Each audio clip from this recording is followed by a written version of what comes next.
And just like that, we've reached the end of our journey.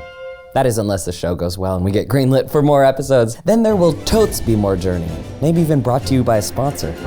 But for now, this is our final frontier, thinking like a man. And I'm not talking about thinking with your dick, because you guys, stop thinking about dicks, please. I mean examining the essence of the core of the root of manhood, to protect, to provide, to shake weight, to bottle up all your feelings until you cry that one random time so that your children will say, you know, I never saw Dad cry except for that one time and it was extremely awkward. These are the ingredients of manhood we will deconstruct, devour, and digest aujourd'hui, which is French for today. Basically, it's meat and muscles on New Guy Tries. Roll the tape.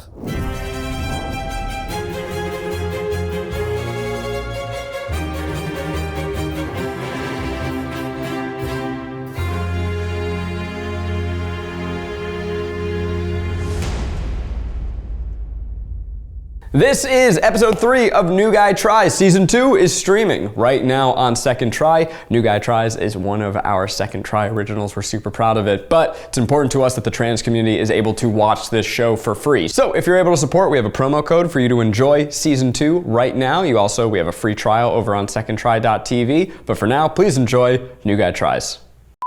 Rock, paper, scissors, spider, rocket, cat, shoot! Yeah!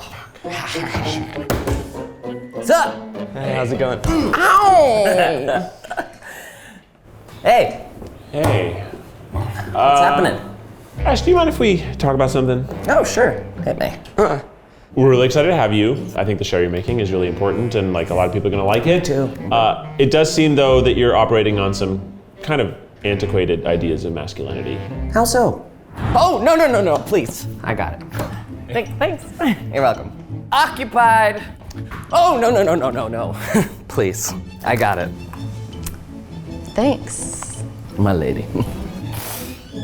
No, please. Oh, I got it. thank you. Yes, of course. Let me know if there's any creeps around. Oh, I definitely will. Hi, Ash. I got it. Oh, okay. Yeah. I have the dolly here. I got it. Ash, are you okay? Those weren't important, right? Oh, gosh. With that, I mean, like you did break like $250 of pickle jars, which isn't really the big deal. The big deal is that like the fans are looking forward to the Keith Ever Pickle live stream, and now we don't have a live stream for this month, so. I got it. Sorry. Ultimately, it's fine, and I appreciate you saying that. Hug it out? Yeah, of course, let's do it. That's nice. Nut tap! Oh, sorry, that was my last one. Okay, I'm gonna get some ice. You don't call 911 for this kind of thing, right? You gotta give it time. Okay. He already has kids, so he'll, We're stopping at one. yeah. We're at one of the best CrossFit gyms in LA. I am excited to work out. This is the most comfortable I've felt this whole time out of any activity we've done because I have been working out for the past 2 years. I think that was actually the first thing I did to start my physical transition. I am scared of CrossFit. The yelling and competitiveness, the culture seems intimidating. CrossFit, people think of it as bleeding, hurting yourself. And I think maybe at the very beginning that might have been kind of what it was, but I think all of us that were there at the beginning have grown up, and so gyms have grown up too. It's much more about safety, getting fit, longevity. Hey, I'm Kakoa. How are you? I'm good. I didn't like exercising before. I thought that's just because everyone hated exercising. But it was no, I just didn't like my body and I didn't like being in situations where I had to be aware of my body. Do you have any specific moments where you really felt embodied, whether that was working out or transition stuff? At the gym. I now love working out. I know. But you're very correct. I liked working out before I'd go to the gym because I was trying to get that masculine build, but didn't associate with my body as well. Yeah. And then once I started transitioning, I'm I love being at the gym. I'm so excited to be here. Look at you, you came muscles gleaming. I have such a vanity about being puffy in the morning, and so I have to go and do a workout, but that didn't work for today's shoot because today's shoot is a workout, so I went to the gym and did 20 minutes in the sauna. To that end, Jessica is gonna show us some basics before we do class so we don't make fools of ourselves. I think we'll still maybe make fools of ourselves, but... Trying manhood, we divided it into 3 episodes. And the third one being, what does it mean to like think or act like a man, which is roughly divided into providing and protecting. If there was ever a sound in my house, it was my dad's job to like get up and be ready to fight. And so when I think about what men are supposed to be, I think about strength. And I think that's one of the things that people mention about men. Sports, strength, masculinity, muscles. This literally feels like Mulan when you like you get handed the stick and I'm like, this whole series to me is just be a man playing in my head. So let's grab a circle band and a PVC pipe and we'll spread out and get started. It already hurts the glutes. You sure you didn't want Keith for this one? Yeah. The first time I started gaining weight, I was terrified. Oh my God, I'm doing this wrong, I'm getting fat. And like this fear as a woman of always contracting and always having to be smaller, starving myself. And then as a dude, the goal is to get bigger and bigger and get swole. Yeah, like, am I greater? Like, it is a completely different mindset. Yeah, Ryan, looking good. Your back muscles, these are amazing. Thank you. I've always hunched my whole life. I didn't want to be tall and I didn't want to be bigger than the boys. And then I had boobs and I didn't want them, so I was always hunching. I know growing up in high school, like I just wanted to be small. I'm also 6'1". You know, you want to walk around like this, Yes. so you're not taking up space. Was it hard for you to learn to take up space as a man? Yes. That's a trip for me. It's so hard to not be like, excuse me, sorry. And like in the beginning, like I feel like I was just like always just trying, because that's what you see, like men just like take up a lot of space and you're just like, for what? Yeah. Like why? I went from like this to like being comfortable. I played soccer in college. I would have to lift to do injury prevention and get strong, but there was always that thought process of, am I lifting too much? Do these guys think I'm lifting too little? Am I going to intimidate a man because I could lift more than him? But there was a part of me that was proud of being an athlete and proud of what my body can do and at that performance level. I remember my girlfriend could do a pull-up and I couldn't. Yeah. And I was like, oh man, I really want to be able to do a pull-up. And so that suddenly my mindset was thinking about what my body can do and not what my body looked like. And suddenly my body had value. All the way to the back tape. Okay, then I can bring myself down, all the way down. Chest touches the ground. That completes my rep. This part is fun. No, is it? Flash dance. Flash dance and spill the water, go. Truly, the biggest difference of transitioning is I'm aware of my body. Wow. And that's not only an experience for a trans person to have. Like people, you know, have gone through part of their life hating their body or whatever it is. And I truly believe this is one way to find joy. I could see that. I mean, I literally am like, I want to get back on the rope. You ready to go to the ceiling? You gotta chill. I want to go to the ceiling right now. Yeah. Yeah. Yeah. Yeah. I don't know about you, but I overthink so much. Yeah. Doing something like that, I'm so in my body and out of my head that it feels like freeing to be able to click into that zone.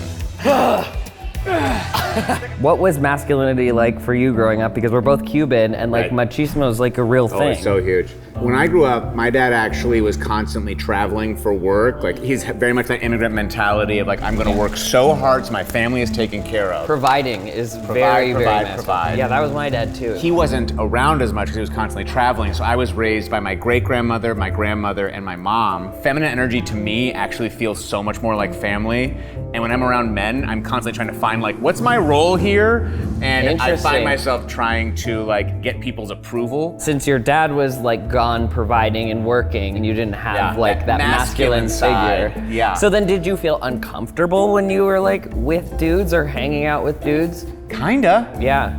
Kinda just listening and trying to figure out how do dudes dude. Yeah.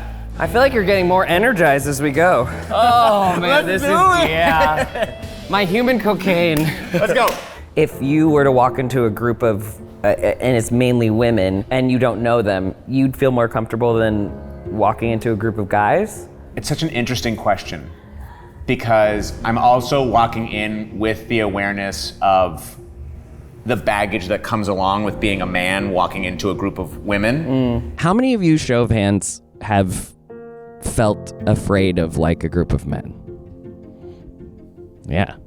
Okay, that's a lot of people. You hear about like how impossible it is to be a woman in certain situations because men are looking at you or leering at you in a certain way. I've never felt safe actually caring for my body. Going to the gym is terrifying. I don't know if anyone else can agree. Go someone looking at me, or like if you're working out in front of a mirror, you notice people looking at you, and it's just like so unnecessary. In that scenario, it's like, how can I make everyone feel safe and comfortable? Yeah. And I think that once I bridged that gap, then that's the place that I would prefer to be. It's that experience of, I always relate it back to getting catcalled. It's never just one guy. There's that thing of, if it's a group, even if they're not even paying attention to you, there's that aura of they could. Yeah. Like at any second. Yeah. And that fear is like actual fear of violence, right? Or for me, it was like honestly just fear of sexual violence always. Cis men don't understand how much being a woman and walking around past puberty is just constantly thinking, don't get raped. This is going to be upsetting. It's the most upsetting thing to me about transitioning. I have not felt unsafe since I have transitioned and passed. It is f***ing crazy. I have so much time and energy back, and it's really sad.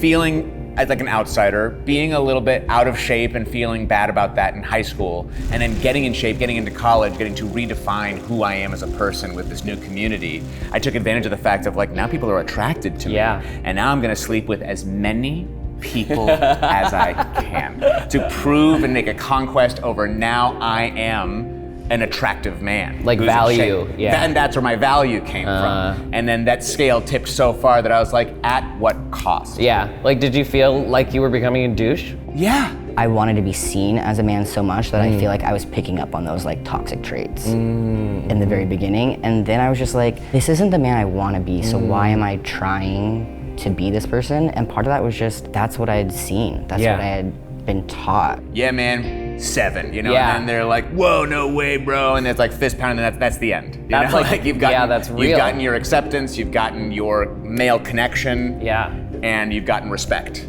So respect comes from that. I think so, but I think as I aged, I learned like, oh, it's pretty empty. Yeah. I did have a safety issue, and I was stabbed for being trans. And so I think at that point, right after that too, I also tried to be extremely masculine. Yeah. I used a lot of alone time during COVID to like really figure out who I was. I was able to like pull myself out and start playing with fashion more and start realizing that like I didn't have to be this like overly macho, like toxic male. Yeah. So now, are you turned off in other dudes by toxic masculinity? Is it something that you avoid? Yeah. There's a line. Yeah. There's like playful joking about the irony of toxic masculinity, and then you feel somebody come in that like actually feels, like, how dare women take this from me? Yeah. That I go, oh, we're not the same. Yeah. All right, are you ready to get into a bath together? No! I feel like my big moment was being able to take my shirt off at the beach, feeling the ocean water for the first time, like without a shirt on, without having to have a bathing suit top on. Like that was everything for me. I just recently went to the beach post-surgery in swim trunks for the first time, and I was like, I love this. Right. And I just thought I hated summer my whole life. I will take off my shirt off in any situation because I've always wanted to. And now you feel like free? Yeah, now it's like the best thing ever. Well, let's do it. All right. Yeah. This man. Let's go. Oh my God.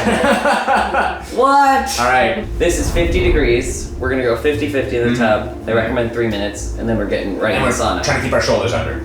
Yes. And go. No. Oh God. Breathe.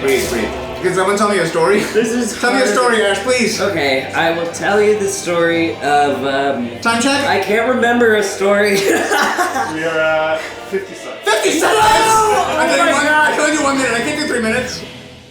I've known Keith and Zach for almost a decade now. I actually hadn't spent as much time with Keith before, so I was a little nervous of like, what am I going to talk to Keith about? And Costco is immediately, and then meat. And then Keith, within, 5 minutes of talking to me, goes, we could go in on a cow at the Costco Business Center. Keith is like, let me tell you, the price per pound is incredible.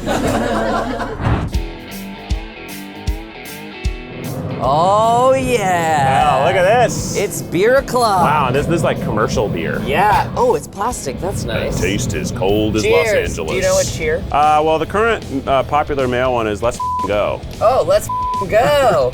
Just, that's easy. So when I thought of meat, I thought of Keith.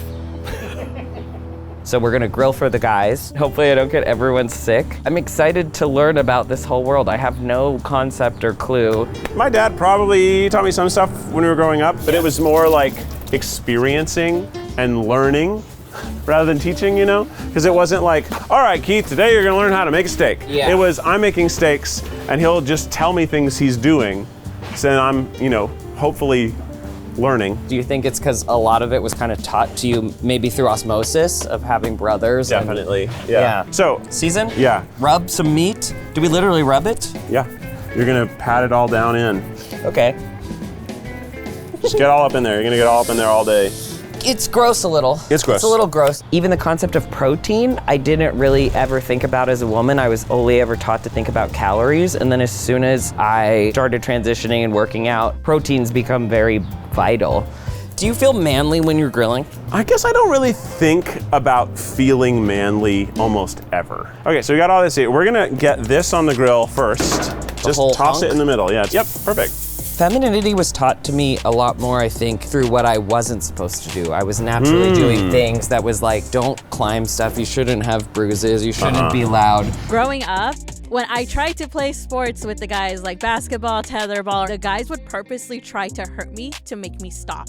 And I hope that more men are able to stop the behavior and actually stand up for women in sports and stop doing this thing where it's just like you either bully them because they're not good and expecting them to be perfect, otherwise you don't respect them. And even if they are better than you, you still don't respect them. Oh, then they get mad. Then they get very mad, yes. I don't subscribe to guys gotta be this way, girls gotta be that way. It doesn't seem like it bothered you or plagued you either as a kid. I wish I was stronger. Right? Even now? Yeah, Or as, of course, okay. of course. I'm sure that is some sort of primal part of me, but it's also like vanity. Clothes are designed to fit people with muscles. Yeah.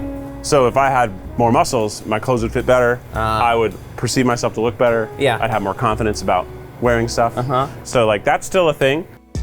Even though it might seem kind of random meat and muscles, in my mind they go so much together of the outward stature of a man and what a man is supposed to do. I would like my muscles to be stronger. Yeah. So I'd be confident enough to do this. I've kind of got two arms. Yeah. Like, and I have a bicep, but there's no definition to it. Yeah. And like my arms just don't, there are muscles nice. under there, Yeah. but they aren't like, they're by no means ones you want to take photos of and put in a Men's Health magazine. I don't think I've ever really heard you talk about appearance or wanting to be stronger. Have you ever talked to like Becky about it, or do you talk to other guys about wanting to be like stronger, or is that stuff that... Most of my guy friends are gonna be like, well, who cares? They'd be like, well, you have so many other things to offer, you shouldn't be focused on that. And I'm like, yeah, I guess you're right. And I work out. I'm trying to be stronger. Yeah. I'm taking action, so that's good. I don't know if I'm motivated by my vanity. I'm actually most motivated by like, I want to be strong enough and healthy enough to take care of Henry. I was gonna say, did it change once you had a kid? Yeah. Like I've kind of had this sort of bad knee for a while. And when you have a kid, you're on the floor a lot. So I was like, I need to like address this. Do you like grilling because it gives you something to do at a social event? Absolutely. Yeah. I love an activity, and check this out. I got a game. What? So we get to drink and play and provide. Yes! Yeah, hell yeah! Got it! So I'm putting this back on the hot. Why? Because everybody's here. Okay. There was something about grilling with Keith that reminded me of how I would learn from my dad. He would show me, but not hover, and then leave and just trust me to like do it. It made me emotional, and I didn't think that this was gonna make me the most emotional. Gents, we present the Beeves. Beautiful Beeves. My thoughts overall to this series, I went into it thinking a lot about the activities I was gonna do, but the emotional lift of not only every day questioning my own masculinity and my own gender, but trying to get cisgender men to do the same. Have you guys grilled before? Oh, no. Yeah? No? No. Why Yeah. not? Nope. No, It's intimidating. It's intimidating for you? Yeah. So intimidating. And I can feel at different points when they got annoyed or when they didn't want to talk about something, I felt either a moment of shutdown or I don't want you to be asking me this. But Kwesi, didn't you say that in Tobago, the men like cook all of the, at like the big events? Yeah, but I'm from Brooklyn. Oh, that's so good. A big part of manhood I'm realizing in my life is legacy. Is that something that you guys think about ever? The more I can accomplish means the longer I live, because I will have done things that make people think about me and remember me. Maybe the Manus is what makes me think of that. Yeah. I don't have the best relationship with my father, but I have a recording of him talking to me so I can like play it for my kid. Wow. This is always to know what he sounds like. Right. Yeah. I did the same thing with my grandfather. I love my grandfather. Me too. He's 98, and it's like having his voice so you know what he sounds like. That's cool. Is so important. That's cool.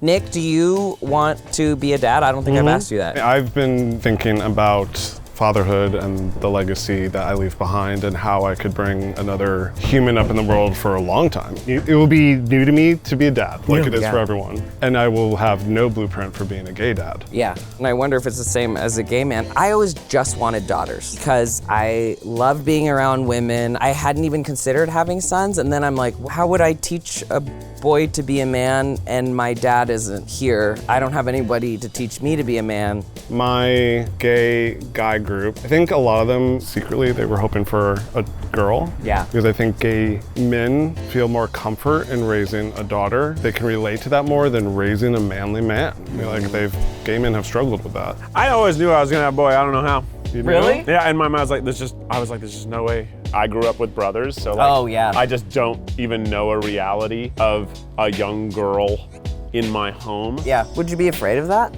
It would be a great learning experience. The child itself is fear enough.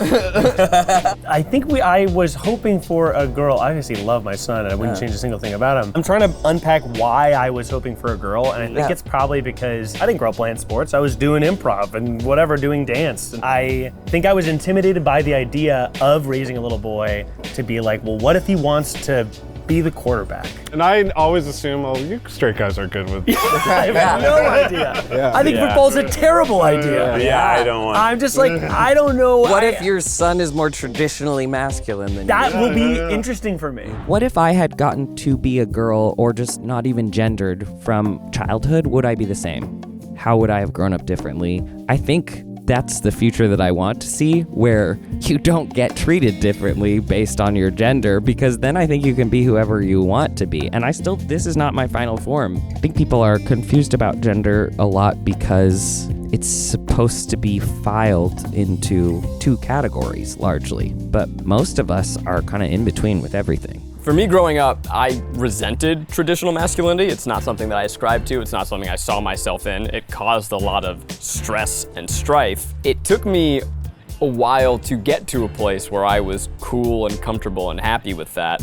I don't think there's one way to be a man. I don't think it makes me less of a man that I don't do those things. But you ascribe to some masculine. I do. Love football.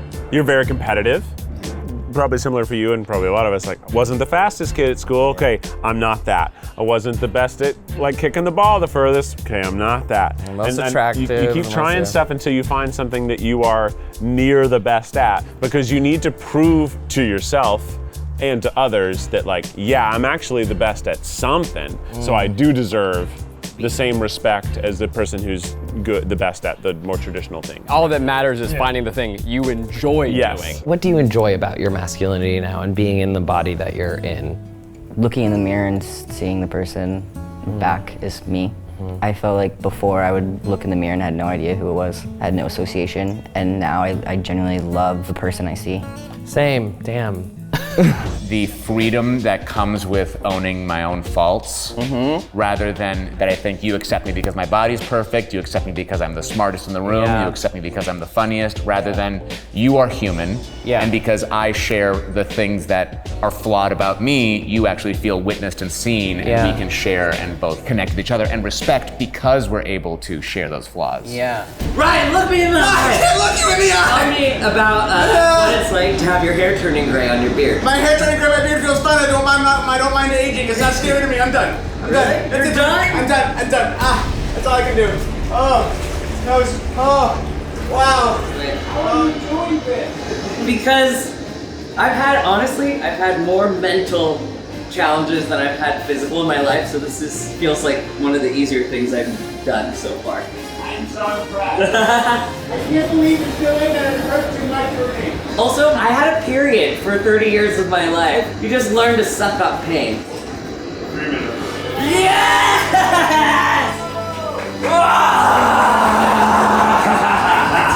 Let me into the sauna. Part of what I'm exhausted by is having to act like a man all the time, but it's this perception of a man. And when I actually sit down with the guys, they're all really tired of it too. I have not had one guy yet that I've sat down with be like, I am the prototypical man. All of them are like, well, I'm not a typical guy, because they also feel like they don't fit to this standard. Maybe that's why I've been a little bit intimidated by men, because I don't get to hear their internal thoughts as much, and so I think I don't have as much in common with them. When I hear their insecurities, I'm like, oh, I relate to that, Keith. Like, I relate to wanting to aesthetically look a certain way. Whereas those topics seem to come up more organically with women, insecurities don't seem to come up organically with men, and it seems to really be one of the hardest things to sit with or talk about with men. I could probably make the same exact series as you. Yeah. As someone who is a cis dude. Like, there are things that you are going through that I don't know how to do, that I was never comfortable doing. There are groups of guys that I don't think I'll ever be comfortable with, because that's not my tribe, that's not my group. You take the parts of masculinity and femininity and identity, you take the parts that feel right and true to you, and hopefully you find serenity in being unapologetically yourself with people who accept you for who you are. And with that, my comrades, our adventure is over. And like Frodo and friends return to the Shire, we too are changed, having seen, battled, and fought our way through the minefields of Mordor. I mean manhood. But wait, what are my final wise words on everything we've just explored? Well, I suppose, simply put, there's more to manhood than meets the eye. Of Sauron! Sorry, had to.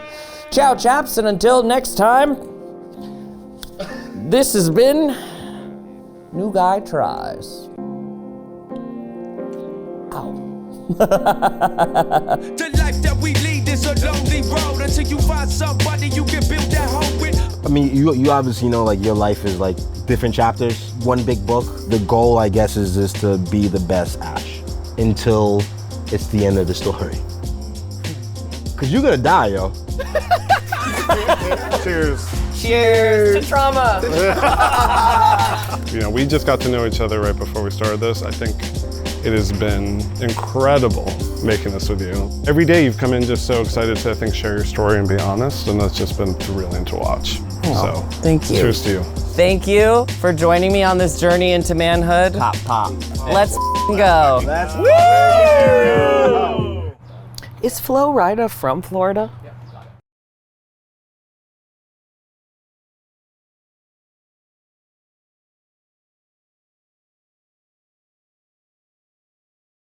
Oh, yes. I'm back.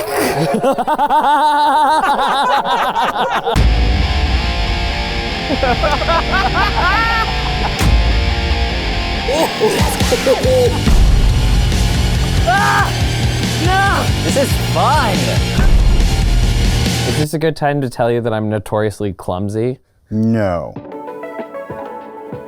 Do you know why I brought you here today? Because you were one of the first people to affirm my gender. Did you know that? Sometimes I feel wistful or sad that I missed out on a normative experience, but I've had this like expansive experience of personhood. Each of us has the capacity as human beings to express masculinity, to express femininity, and to do them together simultaneously. Do you want to knight me? Sarash. Yes! Oh wow, this is the best day ever. Hey, we're going! He was like, wee, wow, woo, woo. Whoa! I can't bend and snap, which is usually how I judge an outfit.